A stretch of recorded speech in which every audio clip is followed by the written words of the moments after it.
The silence inside the underground lab was heavy. Only the soft hum of machines echoed against the steel walls. Dr. Lena Chun stood in front of the control panel, her fingers shaking slightly above the final activation switch. Years of research, testing, failure, and secrecy all came down to this moment. The room was filled with tension. Around her stood a small team of hand-picked scientists, engineers, and military observers. Most of them were silent, watching her. A few held their breath. Colonel David Pierce, head of Earth Defense Command, stepped forward. "Are you sure this is safe?" he asked. Lena didn't look away from the console. "No, but it's ready. If we wait for perfect conditions, we'll never know." Pierce gave a slow nod. "Then God help us all, do it." Lena pressed the button. The FTL prototype ship, the Horizon Star, was in orbit, unmanned, running entirely on remote commands.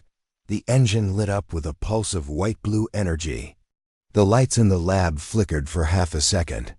Then the ship disappeared. Gone. No trail, no explosion, no signal. Nothing. Everyone froze.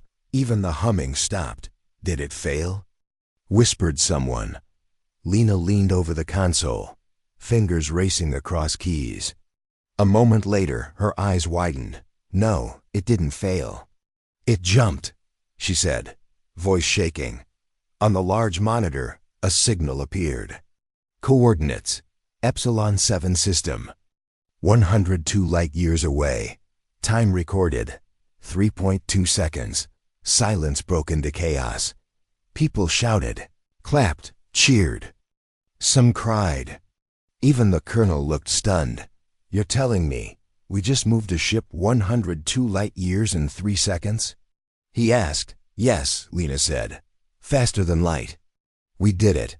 No gates, no tunnels, no wormholes. Pure FTL." But what no one knew yet, what none of them could imagine, was that somewhere far away in the galaxy, 100 alien satellites picked up the same signal. Across dozens of star systems, blinking red lights and alarm sirens began to scream. In a massive golden chamber floating in deep space, 12 alien species gathered in panic. The Galactic Council, rulers of order and technology, had kept balance for thousands of years. And Earth had just broken their most sacred rule. "Confirm the reading," a tall insectoid shouted. "It's real," replied a jellyfish-like being, its body glowing with distress. The signal was human. From Earth, a direct FTL jump across. "Forbidden space," a reptilian ambassador growled. "That's impossible. Humans are primitives. They haven't even joined the council." "They weren't supposed to," said another. "They were placed under observation, monitored. Their planet was marked hostile, do not engage." The eldest among them, a gray-skinned creature with 6 eyes, leaned forward. "Yet they've done it. Not just FTL. A drive more powerful than anything we have." "They must be stopped," said one voice coldly. "Now." Back on Earth, Lena and her team watched the data pour in. Not only had the ship made it, it had stabilized in orbit around Epsilon 7's 4th planet. The drive core hadn't melted. The hull had held. Colonel Pierce stared at the monitor. "Do you realize what this means?" Lena nodded. "We've just changed everything." But outside Earth's orbit, something was already watching. A fleet of small, silent alien drones had arrived.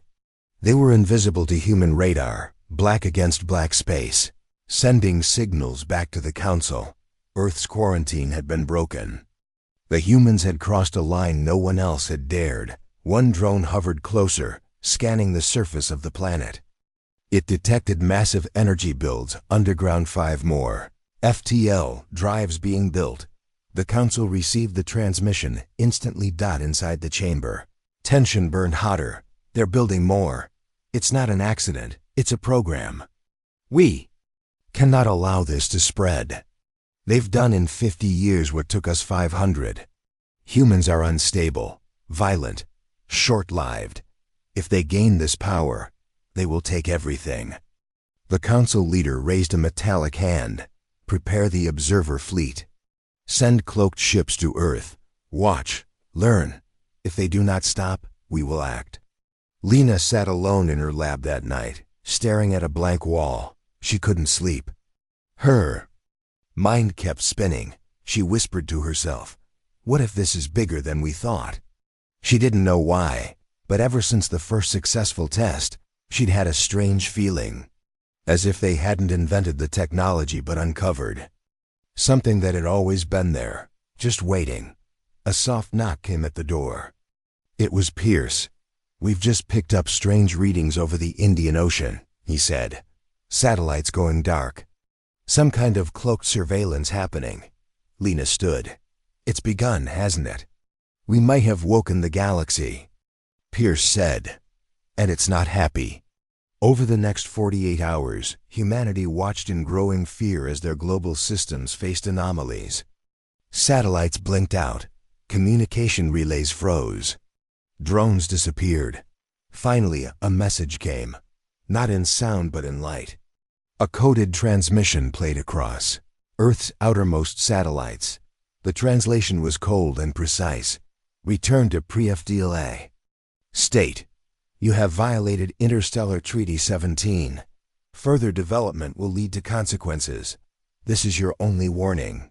The council expected fear. They expected retreat, but instead, they got silence. Then, 2 hours later, a reply.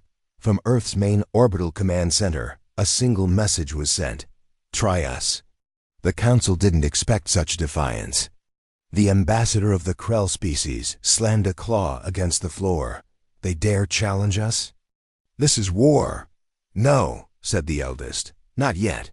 But prepare anyway." On Earth, Colonel Pierce met with Lena and the world's leaders in a secret summit. "We knew they were watching," he said. "Now they know we won't kneel." Lena looked at the faces around her. "We must protect what we've built, finish the other ships, strengthen defenses, and find out one thing." She paused. "Where did this technology really come from?" Silence followed. No one had the answer, but deep beneath Antarctica, in a forgotten frozen cavern, an excavation team uncovered something ancient. Metal not from Earth, symbols not from any known language, a buried structure. A vessel, half machine, half bone, inside. It glowing faintly, the same energy signature as Lena's FTL engine. Someone had been here before, and maybe they had never left. A deep silence filled the Galactic Council chamber. The air, though artificial, felt heavy. Lights dimmed to a cold blue glow as the message from Earth replayed across every screen. "Try us." The words echoed like thunder. The chamber sat in. The center of council space, hidden inside a hollow moon orbiting the gas giant Virex. 12 high seats floated in a perfect circle. Each one held a representative of the galaxy's oldest, most powerful civilizations. Together they ruled peace, progress, and control. But peace had never faced this kind of threat. The human transmission was not just brave. It was dangerous. It was a declaration. Ambassador Zalran of the Eulari, an insectoid species with 4 glowing eyes and a mind as sharp as plasma, leaned forward. "We warned them. We gave them a chance. They refused." The representative, the Zarn, a floating creature of mist and light, pulsed red. "We must strike immediately, before they spread this technology." A deep voice growled from the far side of the chamber. It belonged to Lord Krevik of the Drakari, a reptilian warlord whose empire had crushed dozens of species before the council was even formed. "Strike now," he hissed. "Burn their planet before they infect others." But not all agreed. Elder Orlin, the ancient and wise leader of the Vetheri, raised one bony hand. "We must be cautious. We placed Earth in isolation for a reason.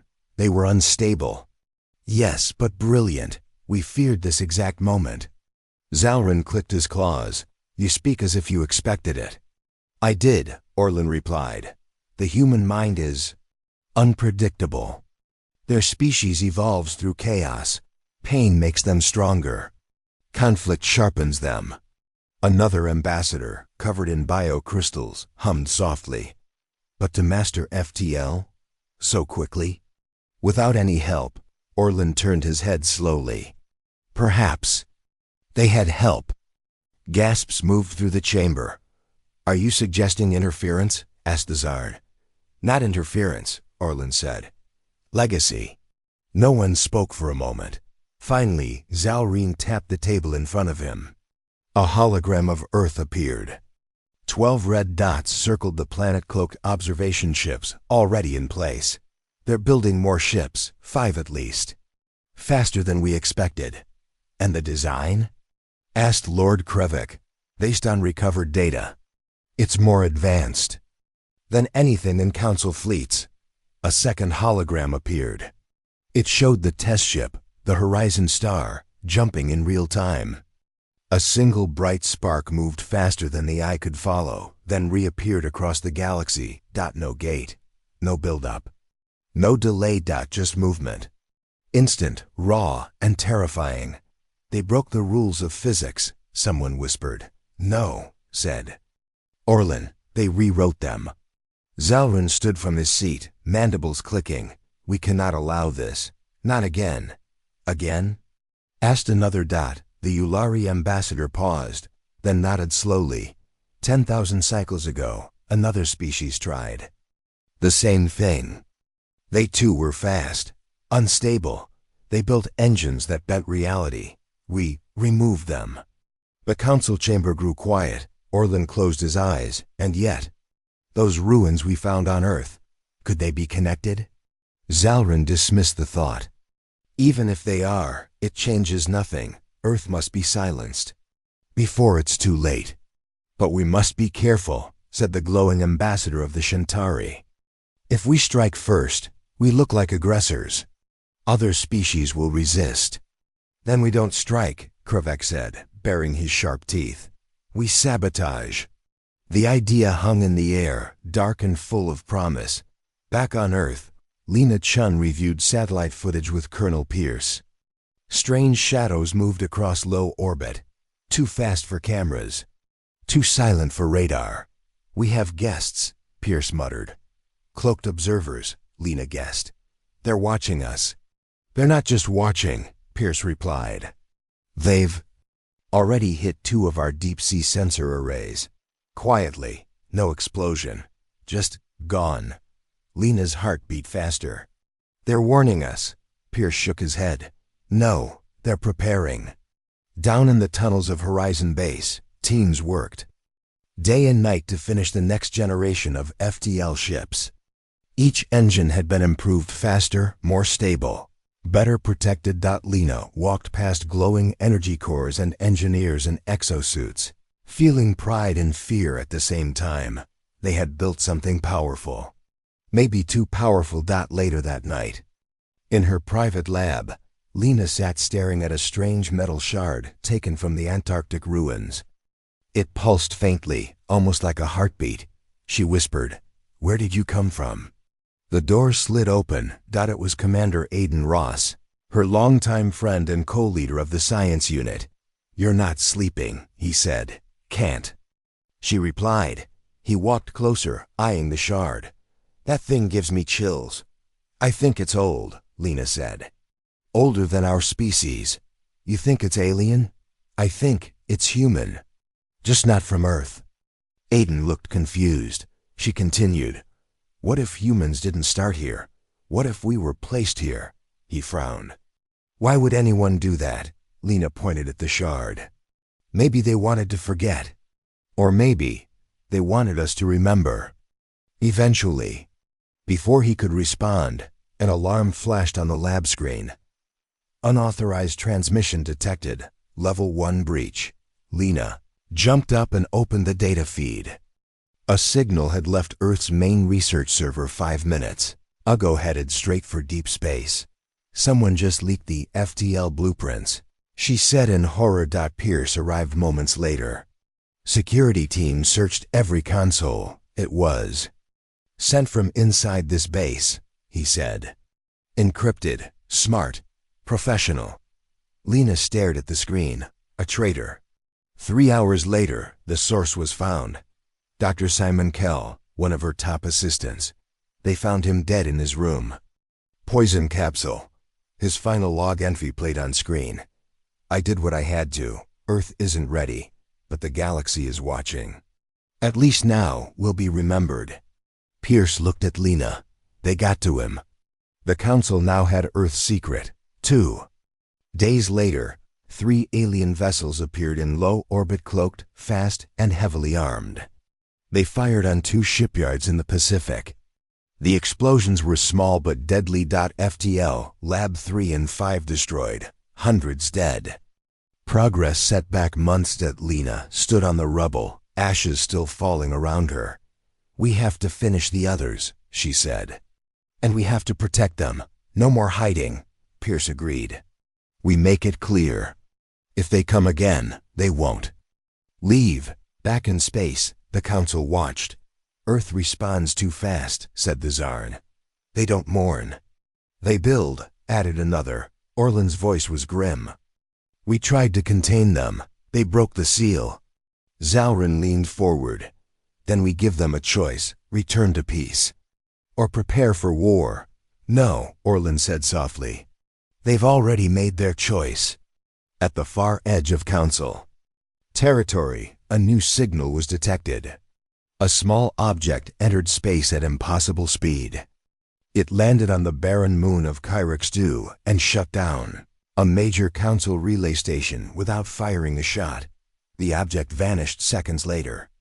A message was left behind. We see you. We're not afraid. The signature, human. The galaxy had changed. And fear had taken root not on Earth, but in the Council's heart. Darkness hung over Earth's orbit like a shroud. High above the planet, in the cold void of space, something invisible moved. A fleet of black ships, smaller than asteroids, hovered silently just beyond the reach of human satellites. No sound. No light. No trace. They were watchers. Observers from the Galactic Council. And now, they were preparing for more than just watching. Down on Earth, inside the Horizon Command bunker, Colonel David Pierce stood in front of the main screen. Dozens of satellite feeds blinked, one by one. They were going dark. Third satellite lost in 10 minutes, said the technician. No debris, just vanished. Pierce narrowed his eyes. They're testing us. Beside him, Dr. Lena. Chun stared at the data pouring in. They're getting bolder. The message is clear, she said. They want us to back off. Too late for that, Pierce muttered. We didn't come this far to kneel. Across the globe, the pattern was the same. Unexplained failures. Disrupted comms. Military drones crashing mid-flight. Deep-sea cables severed without any sign of tampering. The pattern was surgical, silent, controlled. The Council wasn't sending soldiers. They were sending a warning. On board the International Space Station, astronaut Major Ren Santiago floated quietly, adjusting a sensor array outside the station's hull. Earth glowed blue beneath him. He hummed to himself, unaware of the black shadow drifting just behind the station. Then his cum crackled. Ground control, I'm seeing ... Wait. He turned slowly. A flash of movement. A shape black, oval, and covered in shifting plates hovered. 20 meters away. No way. That's not debris, he whispered. Before he could react, the object spun and vanished. No engine trail, no sound. Just gone. Ren's heart raced. He called in. Mission Control, we have a situation. I saw something. Back at Horizon Base, the footage from Ren's helmet streamed onto a giant screen. Lena, Pierce, and a room full of scientists watched in silence. You saw it too? Lena asked. Pierce nodded. Whatever that thing was, it's real. Later that night, Lena walked alone through the lower levels of the base.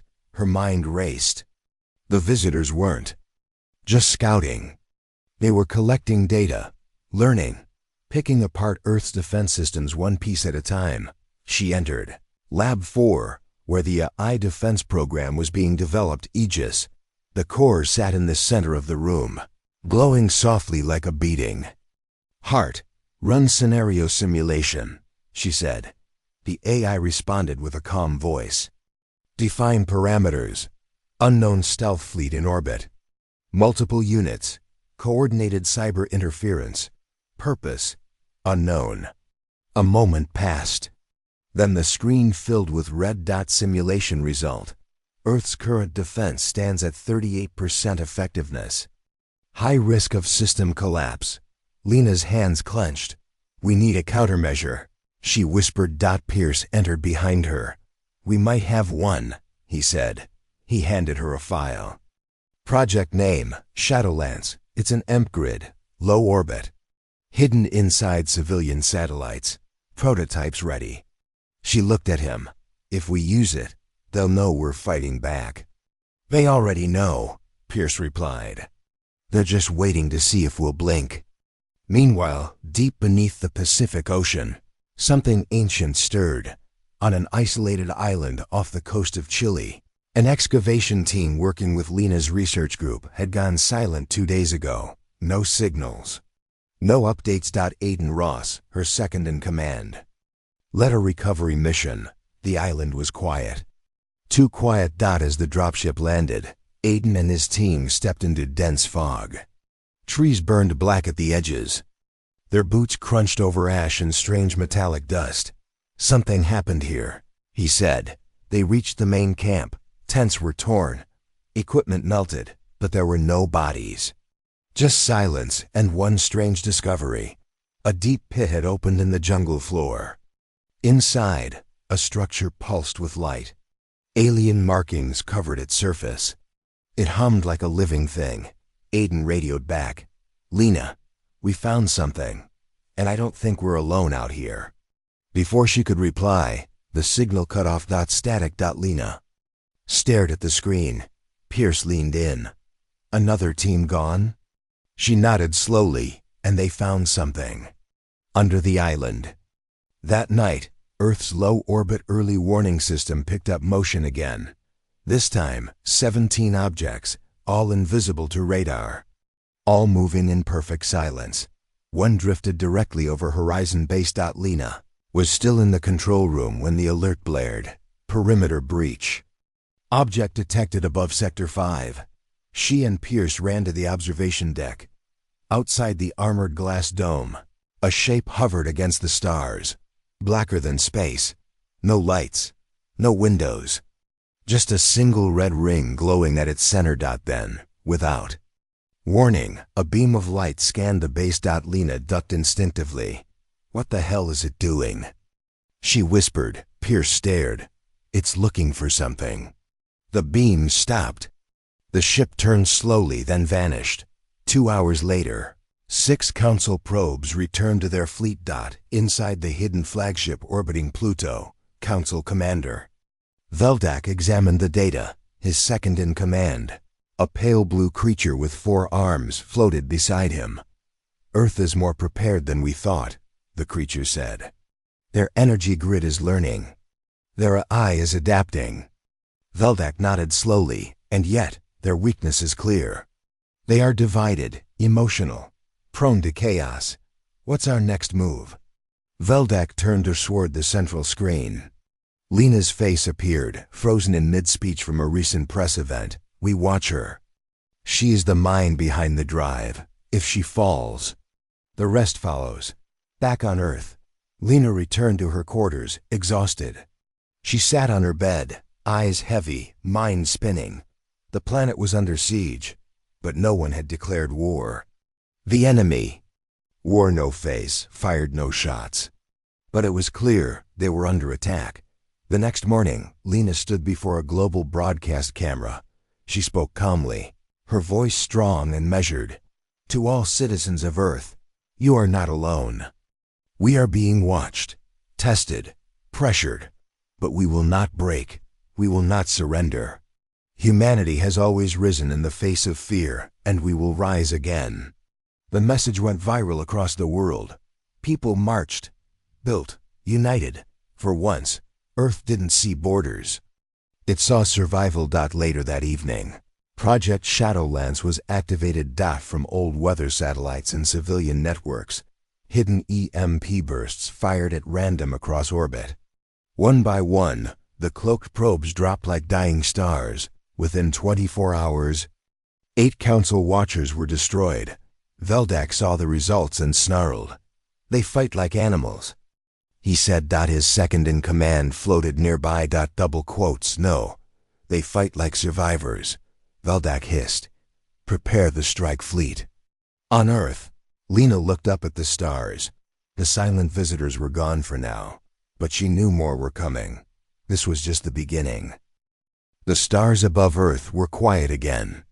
The alien probes were gone for now, but everyone on the planet knew the peace wouldn't last. Inside Horizon Base, deep underground, Colonel Pierce stood beside Dr. Lena Chun, watching a holographic map of space. Red zones flashed around Earth like warning lights. Council ships were moving. Slowly, carefully, but always closer. "They're tightening the net," Pierce said. "They're waiting for us to make a move," Lena replied. "They want us to feel trapped." Pierce looked her in the eye. "Then maybe it's time we remind them we're not." In a hidden hangar under the dark side of the moon, a new kind of ship sat ready. Her name was Valkyrie. Unlike the Horizon Star, Valkyrie wasn't a test ship. She was built for defense, speed, and if needed, war. Her outer hull was coated in solar reactive plating. Her FTL drive was faster than any other human design. And inside, she carried the Earth's first fully operational plasma core weapons, powerful enough to disable a city from orbit. The world's best engineers had worked in secret. Every screw, every panel, every chip made under pressure, in silence. Now she was ready. "Tomorrow," Lena said, "we launch her." Pierce nodded. "And not just to fly. We're sending a message." That night, Earth's leadership met in a virtual secure channel. Each leader from the largest nations appeared as a flickering figure in Lena's office. Even rivals stood together. "This move will draw fire," warned one. "We've already been attacked," Lena said calmly. "This is defense, not provocation." Another voice asked, "Where are you sending it?" Lena pressed a button. A single star system appeared on screen. Delta 6, a council-controlled relay station. She looked into the screen. "We hit that, and we shut down one of their main communication lines for 6 sectors. Silence followed. Then one leader spoke. "Do it." The next day, from a launch cradle hidden inside a lunar canyon, Valkyrie came to life. Her engines hummed like thunder under ice. Energy danced across her hull. Lena stood beside the crew, watching the launch window countdown. Commander Arjun Hale, a quiet but brilliant pilot, was chosen to lead. He looked at Lena as he boarded. "Will they fire back?" Lena answered. "Almost certainly." He gave a tight smile. "Then we'll be fast." Inside Mission Control, Pierce gave the final order. "Launch Valkyrie." The ship vanished in a burst of light. 3 seconds later, she reappeared in orbit around Dalty HA-6. The council station below her had no warning. Their systems didn't even detect Valkyrie until it was already overhead. Within 1 second, Valkyrie fired. A plasma ripple struck the relay core. Lights on the station flickered, sparked, and went dark. Then Valkyrie was gone again, back in Earth orbit, before alarms even finished sounding. Total time, 6.7 seconds. Total damage, massive. Aboard the Council flagship near Ander Prime, Veldak stared at the report. "They didn't just test us," he growled. "They attacked us."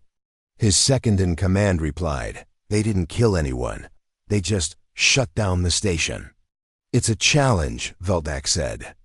"They want to show us they can hit us and disappear." The council met within the hour. Fear filled the chamber. Zia, L single quotes Ren, the Ulari ambassador, hissed, That ship was undetectable. Their tech is growing too fast. They've crossed a line, shouted another. They sent a warship without declaring war, yelled Krevik. No, Orlin said calmly. They sent a warning. And now we must choose strike or negotiate. Veldak slammed a claw against the table. We do both. Prepare the fleet and send them a message. Back on Earth, the news of Valkyrie's jump was hidden from the public. Only a few world leaders and Horizon Command knew the full story. But something else strange happened in cities. Across the world, small protests began. People demanded peace. Some asked questions. Others believed the government had invited danger. Lena watched the footage and sighed. They're afraid. Pierce stood beside her. That fear is spreading fast. If we lose the people, we lose everything. Later that night, Lena sat alone in her quarters. She replayed the Valkyrie footage. Again and again, the jump, the strike. The return, she didn't feel pride. She felt uneasy. She whispered, "What did we just begin?" Elsewhere, Council operatives moved in a hidden Council lab on the moon of Terrath 5. Alien engineers studied the data stolen by the human traitor, Dr. Simon Kell. They tried to replicate Earth's FTL tech. But it wasn't working. This design. It's wrong, one of them said. No, replied the lead scientist. It's not wrong. It's missing something. The I interface, the energy balance, the reaction core, they didn't match standard physics. It's like the design was made for something else, he added. Something not entirely human. That same night, at the Horizon excavation site in Antarctica, sensors picked up movement beneath the ruins. The ancient ship hidden in the ice had begun to hum. Lena was called immediately. She flew to the site, landing beside the snow-covered dome. Inside, engineers and scientists stood in a circle, staring at the alien craft. It just turned on, one said. No one touched it. Lena stepped closer.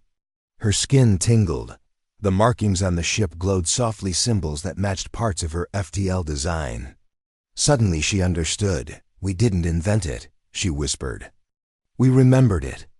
Back in space, a Council ship approached Earth's moon, cloaked and fast. Veldak watched from the bridge. Scanned the lunar base. Find Valkyrie's port. A moment later, an alarm sounded. The ship shook violently. What was that? His second barked. They turned to the screen. A warning message had just appeared inside there. Own systems in human language. Don't follow. We see you. Then a blinding pulse exploded in their ship's core. They'd been traced and hacked. In silence, the warship drifted dead near the moon. Earth's cyber defense Aegis had fired the first digital shot. Veldak's fleet was blind. Inside Horizon Base, Lena watched the data come in. We told them not to push. Pierce said. They didn't listen, she replied. But deep in space, far beyond Council territory, something else was watching. Something older. In a forgotten sector near the galactic edge, an ancient satellite came back online. Its signal was faint but clear. A simple phrase repeated in an ancient dialect. Phase 1 complete. Prepare for awakening. Lena didn't know it yet, but Valkyrie's jump had triggered more than just political reaction. It had awakened something. Buried in time and waiting to return. On Earth had just become the key. Snow fell softly outside Horizon Base as Lena Ken sat in the command room, staring at the glowing image of the ancient ship found beneath the Antarctic ice. It was unlike anything on Earth, yet strangely familiar. Symbols on its surface matched patterns found in her own FTL engine. That couldn't be an accident. Across the room, Colonel Pierce studied the screen beside her. You really think this ship was left here on purpose? He asked. Lena nodded. Not just left, buried, hidden. By who? I don't know, she whispered. But I think we're walking into something much bigger than Council politics. Suddenly, a red alarm blinked on the screen. Pierce. turned. What now? The base technician shouted. Internal breach. Lab 6A I-Core storage unauthorized access.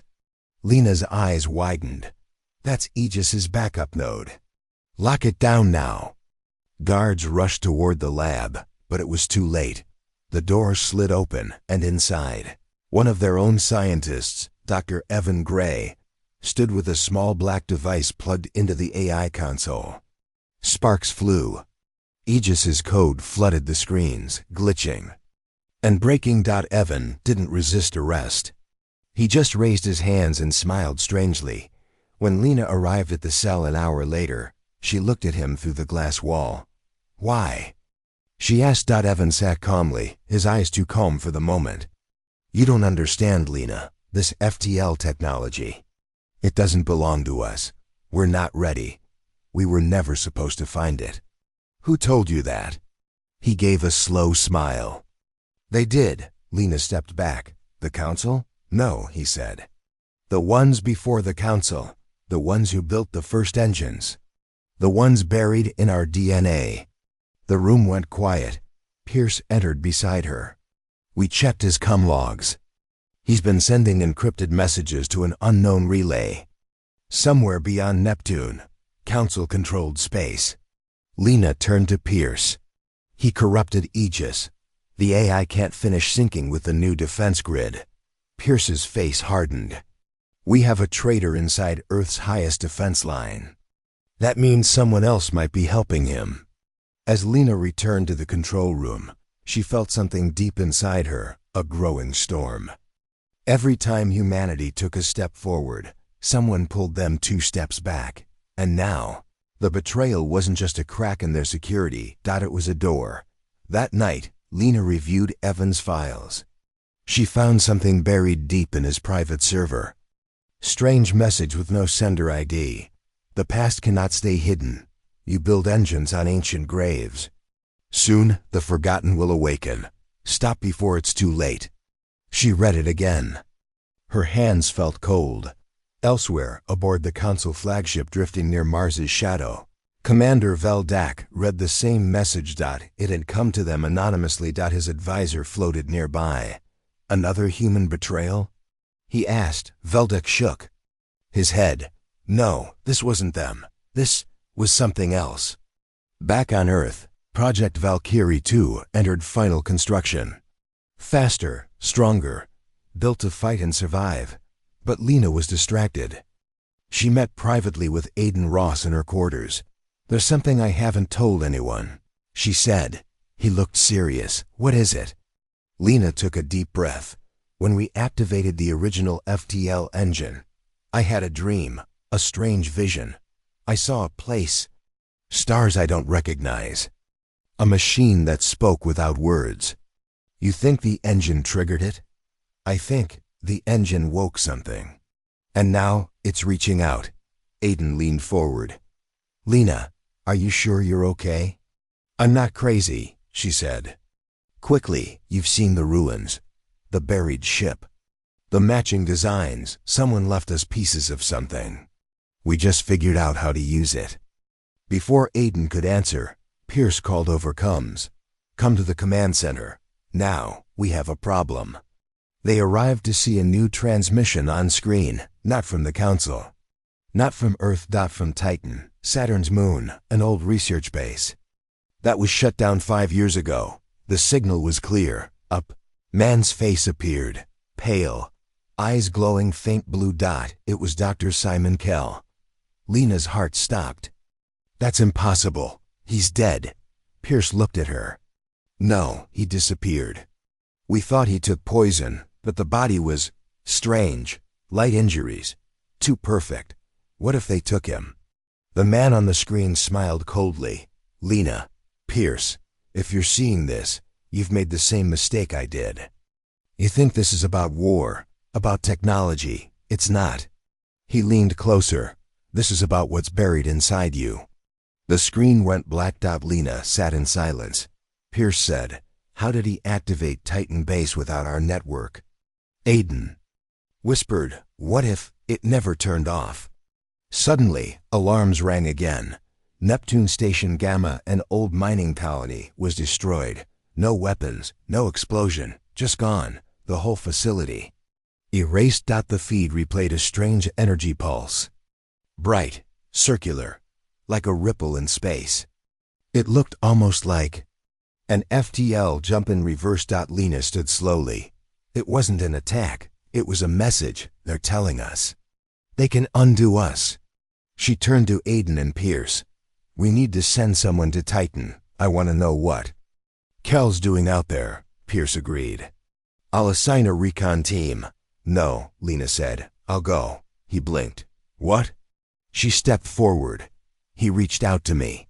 He was part of my original team. If anyone can get answers from him, it's me. Pierce didn't like it, but he knew she was right. Within hours, Lena boarded a stealth-class ship, the Whisper, and jumped toward Saturn. As the ship left orbit, she stared into the stars. Betrayal had torn their defenses. But maybe, just maybe, it could also reveal the truth. 3 hours later, the Whisper landed quietly on Titan's frozen surface. The facility lights were on. Doors opened, but there was no one inside. Only silence. And a voice. Welcome back, Lena, said Kel's voice from hidden speakers. She stepped forward. Show yourself. A hologram appeared. Kel's face, older, colder, glowing faintly. I'm not your enemy, he said. I did what I had. 2. The Council wants control. Earth wants power. But the real danger is beneath us all. Lena frowned. What are you talking about? He pointed behind her. She turned slowly and saw it. An enormous ring, part machine, part living structure, glowing with the same symbols from Antarctica. It pulsed in sync with her heartbeat. This is what I found years ago, Kel said. And they wanted me to bury it. But I knew. It wasn't a weapon. It was a key. To what? Lena asked. He smiled. To the truth. Suddenly, the room shook. The ring began to spin. Energy filled the air. And Lena realized the betrayal wasn't just one man. It was history itself. The skies above Earth had never been so quiet. But the silence was not peace. It was the silence before something huge. Something terrifying. And this time, Earth would not wait. Deep inside Horizon Base, Colonel Pierce stood at the edge of the war table. Satellite feeds, sensor sweeps, and blinking threat markers flooded the screens. Half of Earth's military eyes were now pointed beyond the solar system. Opposite him stood Dr. Lena Chun, her face calm but cold. She had just returned from Titan, from the ancient ring, from the truth that had shaken her to her core. Pierce looked at her. You saw it with your own eyes? He asked. Lena nodded. Yes, and I believe Simon Kell. That ring wasn't Council tech. It wasn't even from this galaxy. Then what was it? She took a deep breath. A warning. Or maybe a lock. And we might have just started unlocking it. Pierce turned back to the table. We don't have time to solve that mystery. The Council is moving. Their ships are massing in Sector 9. A full fleet. We're talking hundreds of vessels. Let them come, Lena said quietly. Pierce looked surprised. Let them? She stepped forward. We hit them first. An uncomfortable silence filled the command room. A few officers exchanged nervous glances, but Lena stood firm. No more waiting. No more defense. We show them what we're capable of. You're serious, Pierce said. She nodded. Earth had spent decades being watched, judged, pushed into the dark. Now they had something new, the FTL advantage. Valkyrie 2, Shadowlance defense grid, AI-guided strike drones. And above all, Unity. It was time to strike. Later that day, Lena stood before the United Earth Command, all leaders connected through a secure, global feed. She spoke without hesitation. They thought we would fold, that we would break, that humanity would fight itself instead of standing together. But they were wrong. Today, Earth answers not with fear, but with fire. No one opposed her. Every leader gave the green light. Within hours, Operation Flamehammer was launched. Valkyrie 2 left Moon. Base under cloak. Her destination, Zareth Relay Hub, a key council communication station used to monitor all military fleet movements. She wouldn't go alone. 3 stealth cruisers, 15 plasma drones, and 1 experimental AI-guided battleframe followed her into space. Their goal was clear: disable the station. Sever the Council's eyes.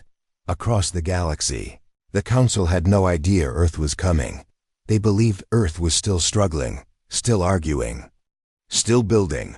But Earth had changed. In the dark space near Zareth, Council Commander Veldak stood on the bridge of the dreadnought Typhon. His fleet was assembling, hundreds of ships. The full might of the Council's wrath. He turned to his officers. Begin planetary targeting calibration. The first officer blinked. For which system, sir? Veldak growled, Earth. But before he could say more, alarms screamed. FTL signatures detected multiple. Sector 3. What? Veldak turned. Who's jumping in that close? On screen, the Valkyrie 2 tore through space like a ghost on fire. Behind her, plasma drones fanned out, slicing through Council sentry crafts like paper. The relay hub lit up in red dot before Veldak could speak. Earth's stealth cruisers decloaked and opened fire. EMP blasts cut deep into the hub's systems. Zareth's core overloaded. In under 6 minutes, the entire station went offline. The Council fleet had just gone blind. Back on Earth, Horizon Base erupted in cheers. Lena stood frozen, watching the feed. She wasn't celebrating. Not yet. We've bought ourselves time, she said. Now we push harder. Pierce looked up from the strategy table. How hard? She replied, to the heart. The next day, Earth did something no species had done in thousands of years. They launched an assault into Council space. Valkyrie 2 led a daring mission to disable the nearest quantum gate in Council territory. If successful, it would prevent reinforcements from jumping to Earth's sector. It was risky, bold, impossible by normal rules, but humans had never played by normal rules. As the Valkyrie reached the gate, 3 Council destroyers waited. Arjun, Halle, Valkyrie's captain, spoke calmly to his crew. They outgun us, they outnumber us, but we're faster, smarter, and if we fall here, Earth falls next. So let's give them a reason to remember our name. The battle began. Valkyrie danced between plasma fire, her hull shimmering with adaptive energy shields. Earth's drones exploded against the gate's weak points. The destroyers fired relentlessly but couldn't keep up. And then, Valkyrie dropped a prototype weapon, a pulse core destabilizer, into the center of the gate. The explosion wasn't massive, but it was final. The quantum gate crumbled. Mission success. Back on the Council flagship, Veldak slammed his fist into the console. This is an insult. A primitive species cripples our systems, humiliates our fleets. His second-in-command whispered, they're not primitive anymore. Far across the stars, other species began to notice. Smaller civilizations that had once feared the Council now whispered a new word, human. Some watched in silence. Some prepared to rise. At Horizon Base, Lena met with the I-Corps technicians. We've stabilized Aegis? She asked. Yes, ma'am, one replied. We rebuilt its command pathways. It's smarter now, faster, and it has one goal: defend Earth. Lena walked to the central server room where Aegis's core glowed with shifting light. She spoke aloud.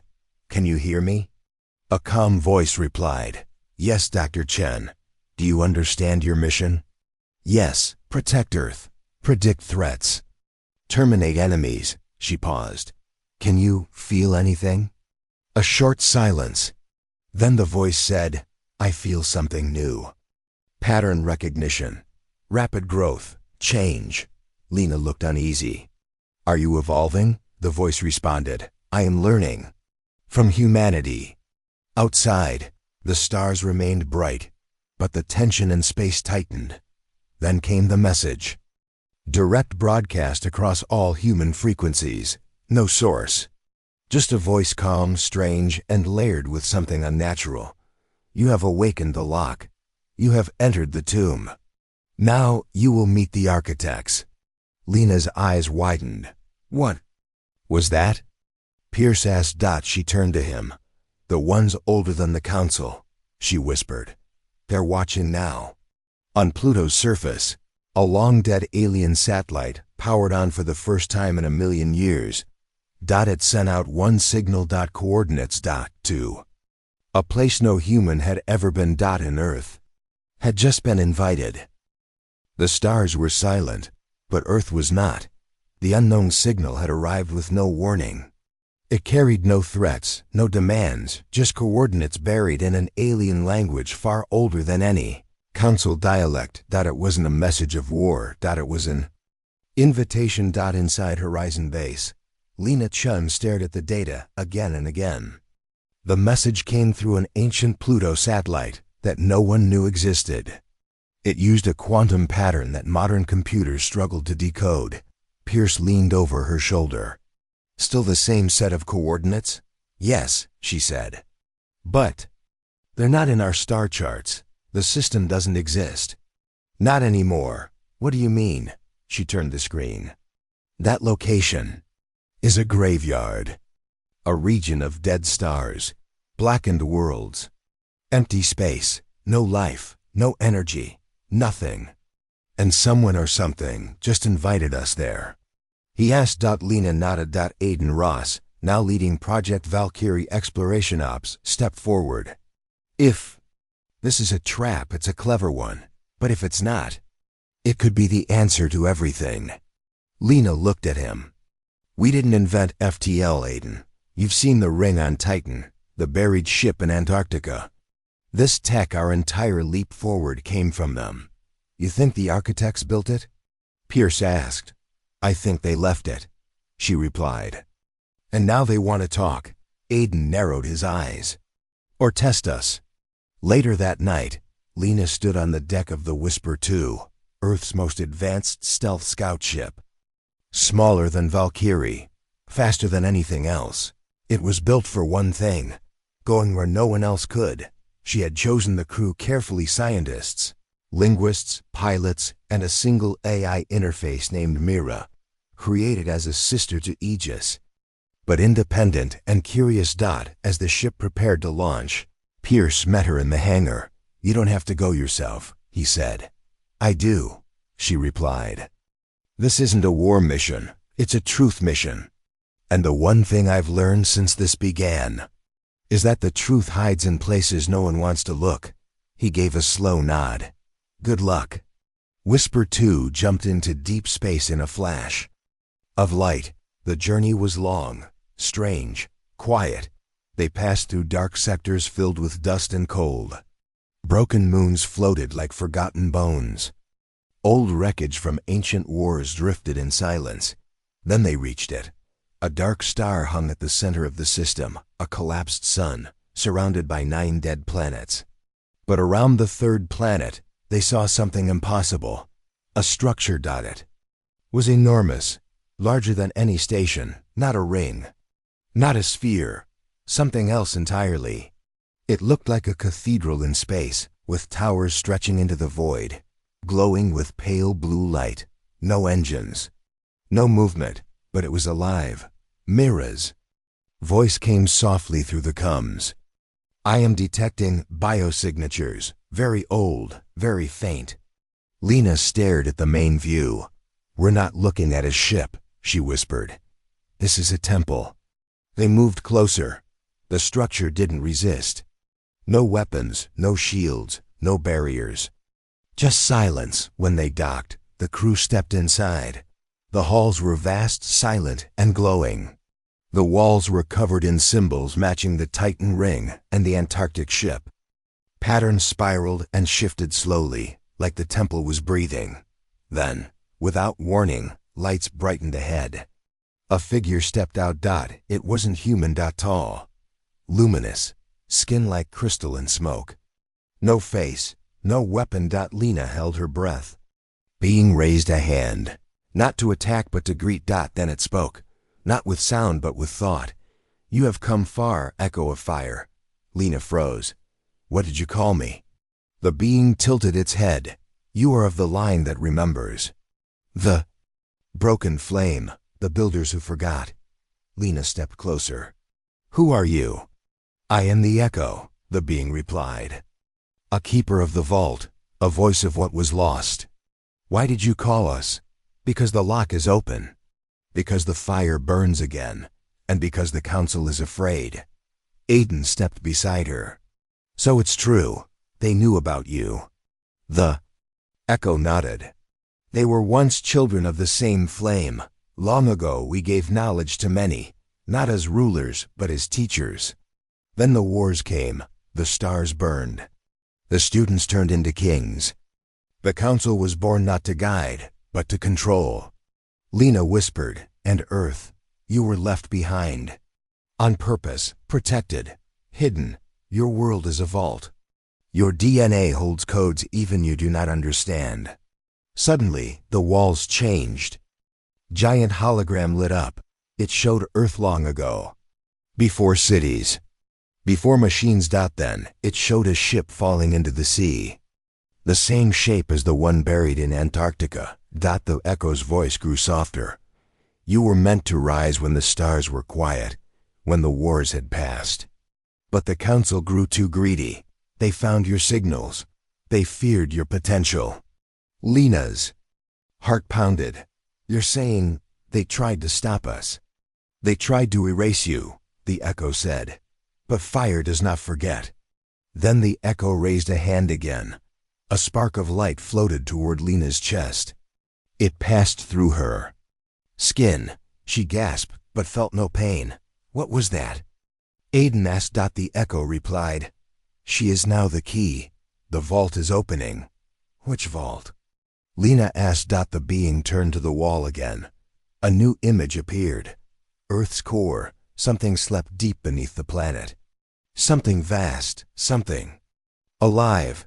The final message, the echo said, is not stored in machines. It is inside your world, inside you.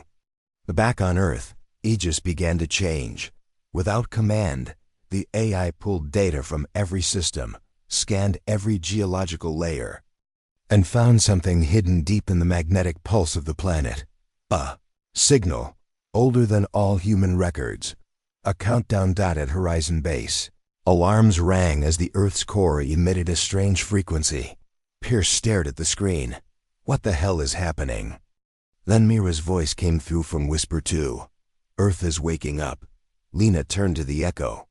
Why now? Why tell us? Because you are ready, it replied. And because a greater darkness is coming. One the council cannot stop. One even we failed to destroy. She took a breath. What is it? The echo's voice dimmed. The devourer. The stars watched in silence as Earth stood on the edge of something ancient, massive and terrifying. Beneath its surface, something had awakened. A signal hidden for thousands of years now pulsed through the planet's magnetic field slow. Steady, growing stronger. It didn't come from the council. It didn't come from any enemy. It came from Earth itself. Inside Horizon Base, alarms were still blinking. Lena Chun stood in the center of the command room, surrounded by chaos. Scientists shouted readings. Military officers requested action. And deep below, Earth's AI Aegis was no longer just watching, it was evolving. Pierce rushed in. The core signal just changed, he said. It's no longer passive. What do you mean? Lena asked. It's responding to you, he said. To your DNA. She stared at him. The echo said I was the key. Aegis's voice came through the speaker's calm, but deeper than before.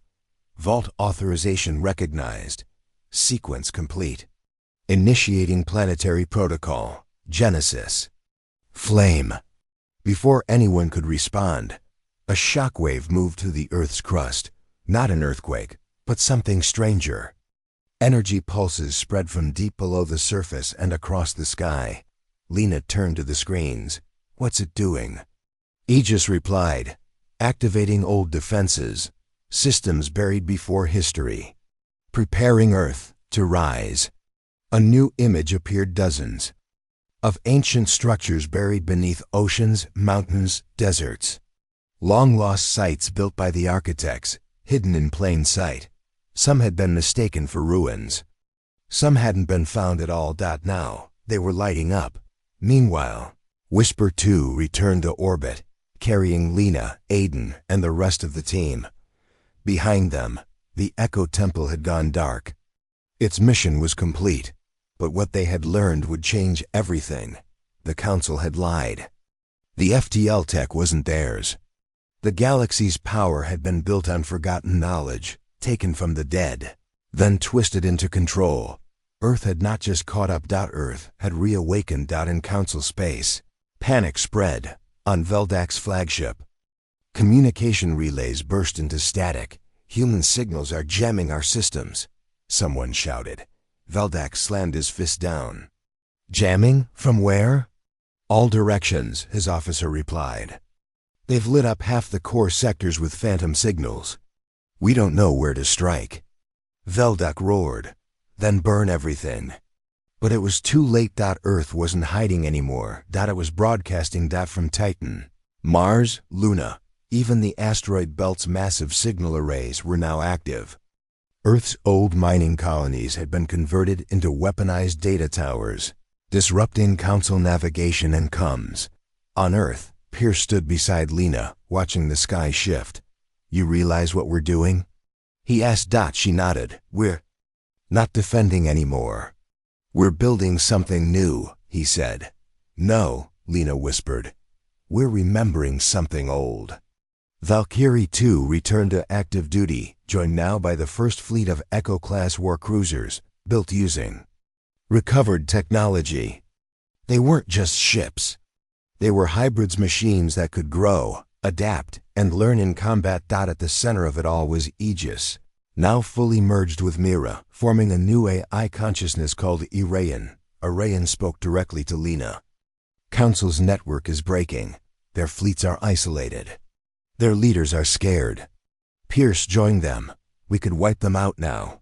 But Lena shook her head. No, she said. That's what they would do. Then what? Pierce asked. Lena turned to the screen. The Council's capital system blinked on the map. We don't erase them, she said. We replace them. You're talking about forming an empire? Aiden asked. Lena stepped forward. No, I'm talking about building a new Order 1. Based on truth, not fear. Balance, not chains. They stared at her. That's impossible, Pierce said. So was FTL, she replied. Meanwhile, far beyond Earth's reach, something stirred. The Echo had warned them. The Devourer was coming. A force older than the architects. Something that didn't conquer planets. It erased them. Irayan located the first signs-dead systems near the edge of the galaxy. Stars that had gone dark too quickly.